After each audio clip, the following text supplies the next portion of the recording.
which changes take place when aqueous copper sulfate is electrolyzed।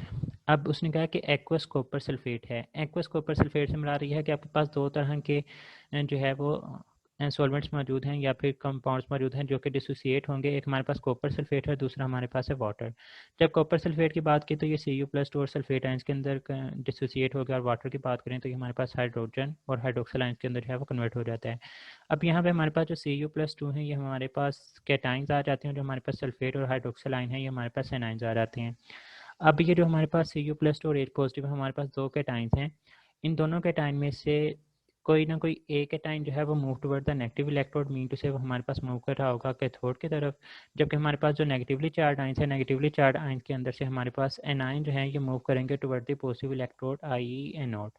अब हमने देखना है कि इनमें से कौन सी कैटाइन में से कौन सा एलिमेंट है जो कि हमारे पास मूव करना प्रेफर करेगा कैथोड की तरफ, क्योंकि एक ही एलिमेंट जो है वो हमारे पास इलेक्ट्रोड्स की तरफ जा सकता है, दोनों नहीं जा सकते। इसी तरह से जो सल्फेट और हाइड्रोक्सिल आयन है इनमें से भी सिर्फ एक ही एलिमेंट जो है वो हमारे पास टेंडेंसी रखते हैं to move toward the anode. तो इसके लिए जो हम लोगों ने रूल पढ़ने होते हैं कि अगर आप लोगों ने हाइड्रोजन का कंपेयर करना होता है, क्योंकि एक्वस सॉल्यूशन के अंदर हाइड्रोजन तो मौजूद होगा लाजमी तौर पे। इसी तरह से अगर एनाइंस की बात करें तो वहाँ पे हाइड्रोक्सिल आयन जो है वो लाजमी तौर पर मौजूद होगा। तो जो रूल आप लोगों ने याद रखना है वो ये आएगा कि जब भी हम लोग एक्वस सॉल्यूशन की बात करते हैं और उसमें हाइड्रोजन कंपटीशन के अंदर आता है किस चीज़ के साथ, कैटाइंस ऑफ, यहाँ पे ग्रुप नहीं आएगा, cations of Cu+2 Ag+2 Ag+ या फिर Au+3, मीन टू से वो तमाम के तमाम एलिमेंट जो कि हाइड्रोजन से इलेक्ट्रोकेमिकल सीरीज में नीचे मौजूद होते हैं।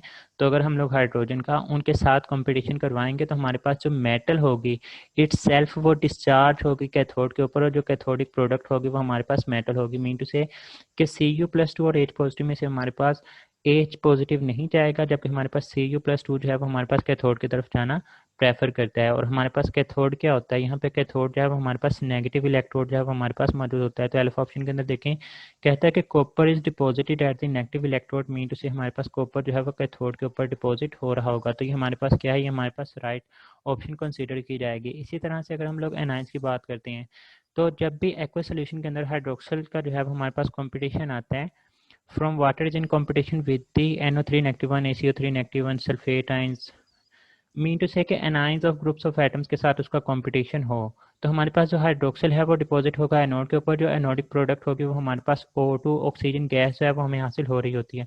तो यहाँ पे group of atom of anion के साथ जब इसका कंपटीशन है मीन टू से हाइड्रोक्सिल ही जो है वो हमारे पास एनोड के ऊपर जाएगी, जो कि पॉजिटिवली चार्ज इलेक्ट्रोड है, वहाँ पे ऑक्सीजन इवॉल्व हो रही होती है। तो कहते हैं oxygen is evolve at the positive electrode. तो ये भी हमारे पास क्या है, हमारे पास राइट ऑप्शन होगी।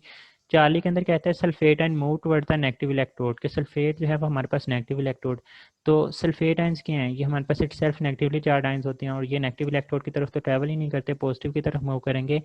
और वो भी इस केस में ट्रैवल नहीं कर सकते क्योंकि हाइड्रोक्सिल की ज़्यादा टेंडेंसी है सल्फेट आयंस से। तो ये हमारे पास गलत ऑप्शन है।